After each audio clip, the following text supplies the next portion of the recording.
Breaking news! Congressman Pulong Duterte sumailalim na sa hair follicle drug testing at hinamon si Pangulong Bongbong Marcos Jr. na magpa-drug test na rin.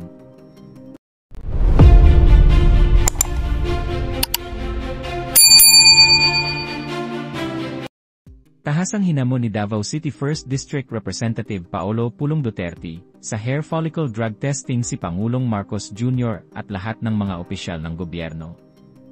Ito'y matapos ibunyag ni Senadora Amy Marcos ang umano'y paggamit ng ipinagbabawal na gamot ng kanyang kapatid na si Marcos Jr.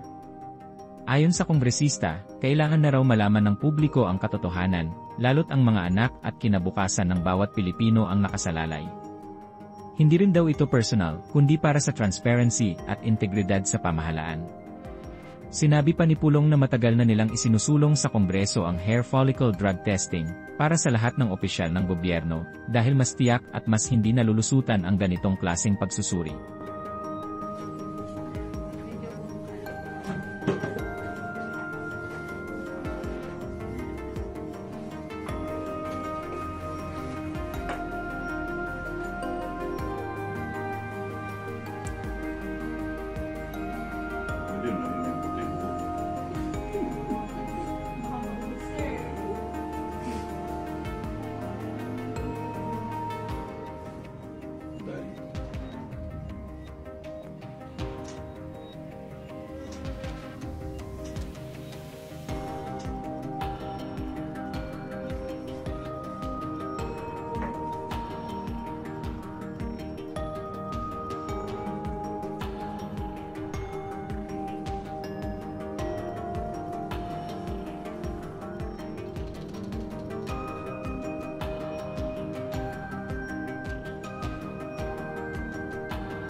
Dapat diretso na sana may fiber shop ko dito.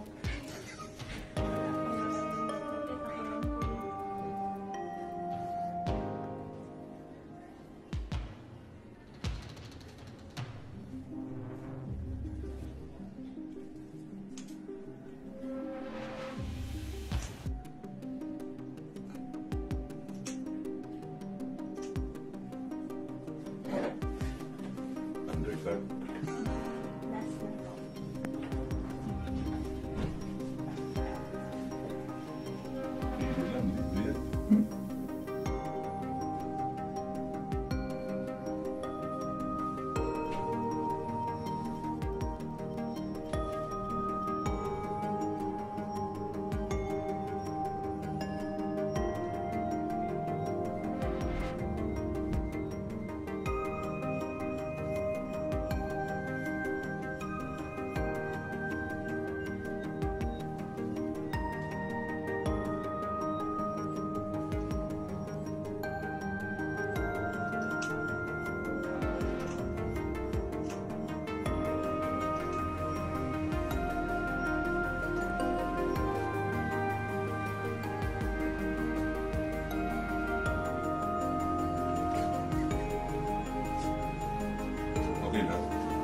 At kung kayo naman ang tatanungin mga kababayan, ano kaya ang inyong reaksyon at komento sa balitang ito?